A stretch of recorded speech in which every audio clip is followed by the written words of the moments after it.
Welcome to Cancer Newsline, a podcast series from the University of Texas MD Anderson Cancer Center. Cancer Newsline helps you stay current with the news on cancer research, diagnosis, treatment, and prevention, providing the latest information on reducing your family's cancer risk. I'm your host, Lisa Garvin.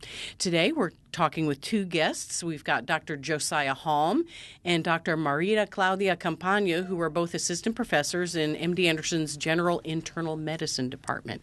Our subject today is hospitalists, which is a fairly new term. Dr. Halm, what is a hospitalist? Is it someone who loves hospitals? Thank you very much. And I think that's a question that I think we need to clarify and let everybody understand what we do. So pretty much hospitalist is an internal medicine trained physician who takes care of the acutely ill patient whilst they are hospitalized in the hospital. So this is a new concept or new practice line in the field of internal medicine. And it started about 15 years ago. And pretty much what happened was this internal medicine trained physicians originally took care of both inpatients and outpatients in the clinic. Over time, things related to healthcare cost, efficiency, dissatisfaction led to a natural concordance of all these factors where now certain physicians devoted their attention to taking care of these acutely ill patients. And pretty much what has happened over time is this specialty, as we call ourselves hospitalists, is similar to patients or physicians who were, I would say, trained and became eventually emergency room physicians. And same concept as to the specialty that eventually became critical care medicine. So we are site-defined specialty, hospital-trained or hospital specialty medicine physicians, akin to emergency room physicians, akin to critical care or ICU intensivist. So this is a sort of natural history of the people that call themselves hospitals. So, Dr. Campagna, we're not really talking about treating their cancer per se. It's really about diseases that they may have come in with or maybe acute problems. What sorts of things are you covering as a hospitalist? Basically, we take care of the comorbidities of these patients. A lot of these patients are already undergoing chemotherapy, and they have a lot of complications either from their disease or from the treatment that is provided to them. So we do take care of that. If the patient comes, for example, with pneumonia that might not be related to the cancer or might be, like in case of lung cancer, we take care of that. So it's basically the comorbidities of an individual, hypertension, diabetes, heart failure, what have you, whatever happens in the community, and whatever is exclusive to our cancer patients related to either, again, the disease or the complication of therapy. And because cancer tends to hit an aging population, do we see a lot of comorbidities in patients that come into MD Anderson, for example? Absolutely. So most of these patients will certainly have the regular bread and butter internal medicine conditions, hypertension, diabetes, as Dr. Campagna said, COPD exacerbation, underlying renal insufficiency. And then, again, the other thing is some of these patients, because of the diseases, have a lot of medications, polypharmacy we call it, so that we have to reconcile and make sure we get right and basically adjust as they're acutely hospitalized. But MD Anderson has had a general internal medicine department and an internal medicine center for many years. What is the difference between what you were doing 10 years ago and what hospitalists are doing now? What's the shift there? Right. So when hospitalist medicine as a movement started in the United States about 15 years ago, what has happened over time is it's become the most rapidly growing subspecialty, number one. Almost all hospitals in the United States right now have hospitalists. And now that specialty is moving into these specialty hospitals like cancer medicine, orthopedic hospitals.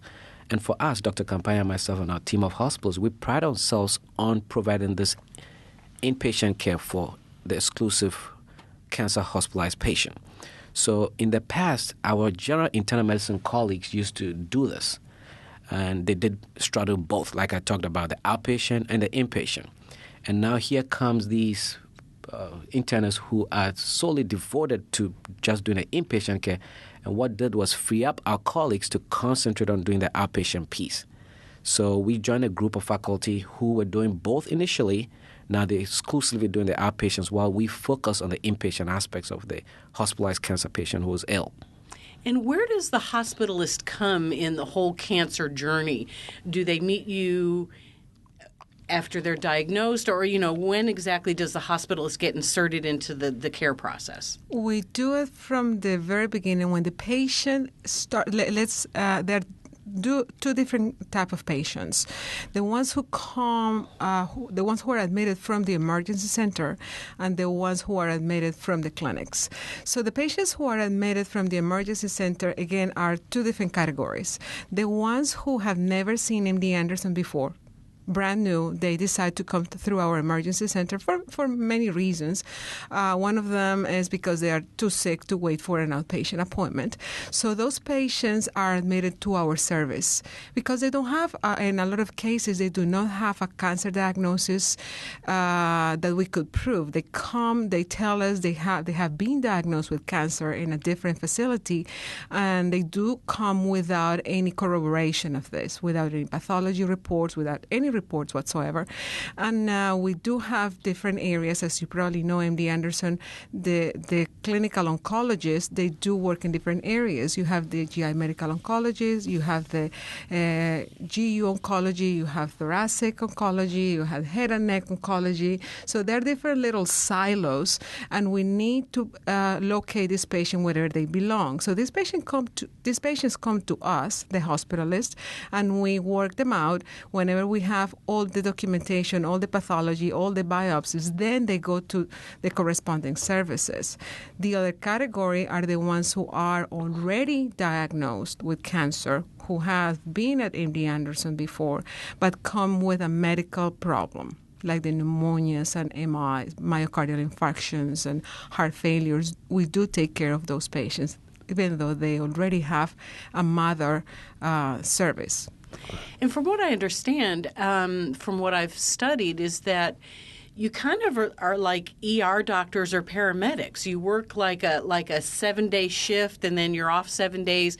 And so basically, you have to get up to speed every time you come back to work, it sounds like. Explain how that works.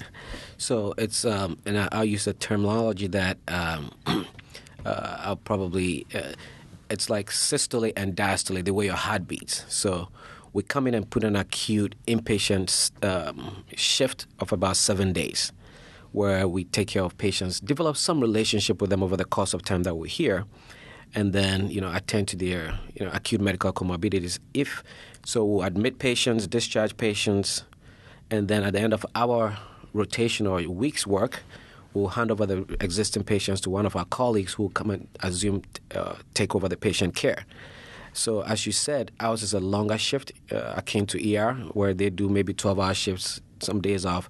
Also akin, again, to our intensive care unit colleagues who maybe do a 2 to 3 day shift, or again, 12-hour shift and then be off. So there's a shift system as you described, where it's, again, you come in, put an acute workload, and then take some time off to decongest or to de-escalate the intensity of work, and then come back and do some more. And we have a half a dozen hospitalists and a support team of pharmacists and mid-level providers. How many patients do you guys handle on a typical shift? Normally, we're supposed to be handling about 15 patients on average, 15, 16. But recently, the census has increased so fast and so almost unexpectedly. We are seeing about 18 to 20 in the last 3 weeks, you say?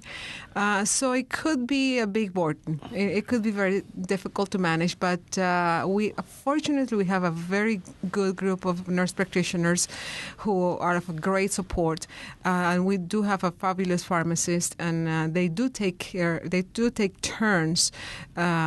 So without them, it would be impossible, really. And so you're not really developing an ongoing patient relationship, I guess. So basically, you handle who you handle on those 7 days, and then when you come back in your next shift, you may have a whole new cast of characters? That's certainly correct. But what the little bit of working at MD Anderson, some of these patients, you develop a relationship because they sometimes come in and out of their chemotherapy treatment. So I don't want to use a word, what we say, frequent flyers, but again, we do develop a relationship like that with some of these patients that typically come in and out for maybe, not to say the same problem, but you're right. We do develop relationship with a core set of patients over a period of 7 days, and then hand off, come back and assume a whole new team care with a whole new patient set. So we tend to do that more than the other. How is that? I mean, because that like I said, again, I'm comparing you to ER technicians and paramedics. So how is that as a medical professional when you kind of are seeing new people every week? Is it jarring? Is it exciting? It could be both. It is exciting when you have no patients, no cases. It is challenging. The old case is the old case, and usually they come up with the same constellation of problems. So we know them already, and we have an established relationship with those patients, a handful, the ones who frequently come to the hospital, and they are not family, not quite family, but they sometimes ask for ourselves, by name. Oh, can I see Dr. X? I would like to see Dr. Y to see me this time, because they already have established a relationship with us. But then the others are the challenging ones, the cases that everybody talks about, wow, do you hear this? So the cases that challenge our intellect, I would say, and our knowledge, those are very interesting, and we kind of both like both cases. The other thing too that makes it worthwhile, I would say, is that these patients have established a relationship with their oncologist, and we tend to manage these patients in a collaborative way with the oncologist. So when we introduce ourselves to the patients, when we see them for the first time, I'm Dr. Hallman. This is what I do, and I work with your attending oncologist, and I'm here to address this, and we're going to be working together, and I'm certainly going to keep him updated on how you're doing, and when you get discharged, you go back and see him. So that also helps the patient be, satisfied with, seeing this strange person, because sometimes they do expect to see the oncologist to take care of them in the hospital too. But then, with the new concept, that's one thing that we have to certainly navigate quickly, to reassure the patients that is what we train for. We're here to work and get them feeling better so they can go back and see the oncologist who we have a relationship with to get back to treatment or get back to what the treatment plans may be. And you say that hospitalists are becoming common, but how common are they? I mean, is it still kind of a growing field? Right. And I'll probably say that right now it's the highest, most rapidly growing internal medicine subspecialty, and we actually surpassed the specialty of cardiology as in terms of the number of trainees in the United States. It's a young field. We do have our own journal. We do have our own board exam now by the ABIM. And certainly we, in most hospitals, much as they've seen patients, have also assumed leadership in hospital management and C-suites and stuff like that, just by virtue of the fact that we understand how hospitals work. We understand how patients come through the emergency room. We understand what it takes to get a patient through, get a patient discharged. So we do understand the economics of the stay, so what it takes to do a good quality job in an efficient manner to help reduce cost, and that's where hospital executives have found us valuable. So much as we do take care of patients and the medical aspects with our knowledge, we also have to understand how the healthcare system works, and that's where we've also been able to prove our worth. How do medical professionals, internists like yourself, arrive at this admittedly non-traditional career decision? I mean, what drove you to become a hospitalist, Dr. Hall? Well, my little secret is I did my residency in internal medicine in Chicago's Cook County Hospital, and when I was doing my residency, one thing that I found very difficult or challenging was doing the outpatient clinics. These were patients that were, again, difficult to manage in the clinics. So I realized that of the two kinds of practice, the inpatient piece was what I really enjoyed. The fast-paced, you get a patient who's acutely ill, heart failure, pneumonia, or has an acute medical problem at the course of a 2 to 3 day stay. They get better, and then you're able to discharge them to go back home safely. So you see your results quickly. In contrast to your clinic patient who may not be taking his diabetic pills, may not be taking his blood pressure pills, and you pulling your teeth because of insurance reasons and things like that. So personally, that's what drove me to the specialty. And it was about the time when I was graduating from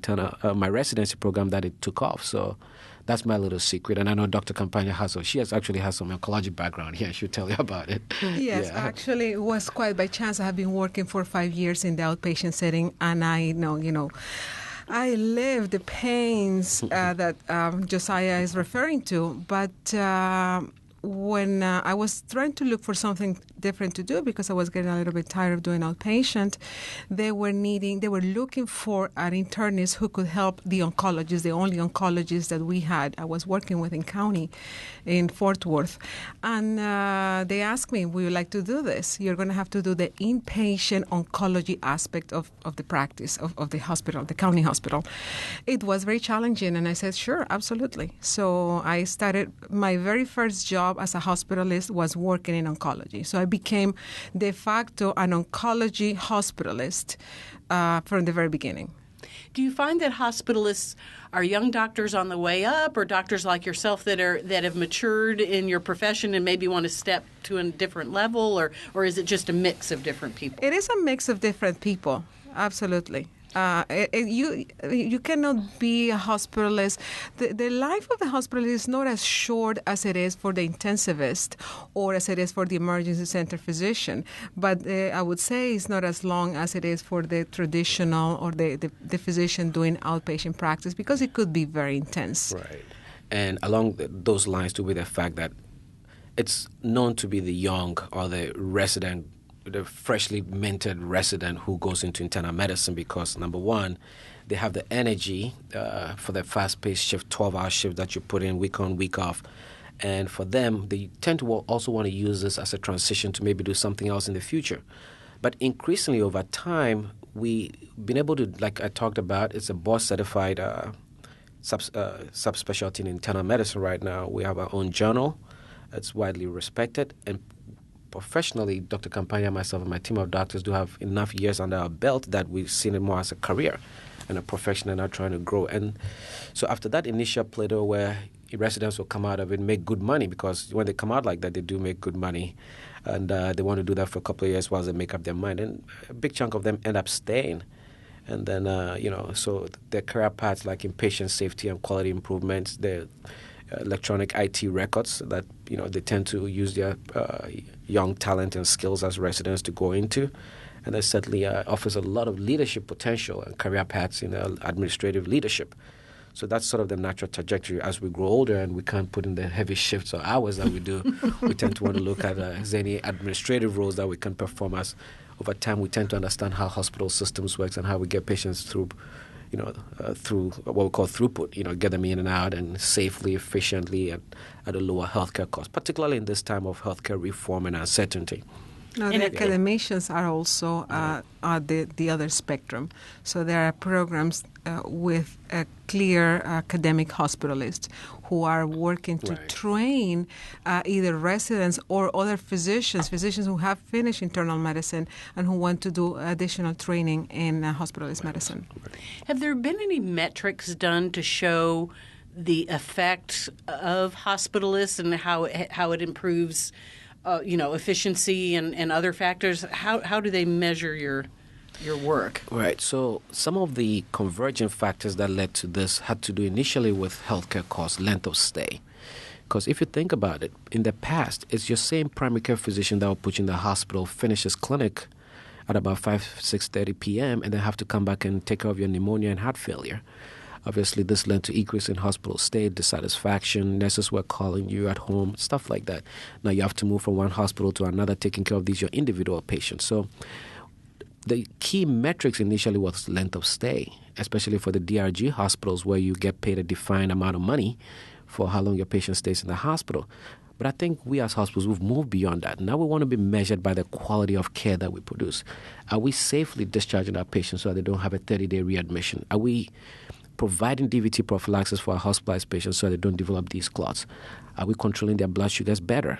So there are all these clinical metrics. There are also financial metrics. Are we efficiently using consults? Are we using less, labs, calling consults less? All these are financial metrics and medical knowledge questions that we're being measured by. And certainly with, as we know, pay for performance, certainly the new healthcare acts that tends to reward or reimbursed based on quality, patient satisfaction, provider satisfaction, readmission rates, and how well we treat our pneumonia, heart failure patients. We at Hospitalists who really understand these metrics are a big boon to the hospitals and CEOs. So I think that's where we're being measured right now, and that's where our value really is. And it sounds like you're providing efficient yet compassionate care. Is that fair to say? Yes, I hope so. Yeah. Thank you both. A very interesting topic, and it sounds like a promising career field in healthcare. If you have questions about anything you've heard today on Cancer Newsline, contact Ask MD Anderson at 1-877-MDA-6789 or online at mdanderson.org/ask. Thank you for listening to this episode of Cancer Newsline. Tune in for the next podcast in our series.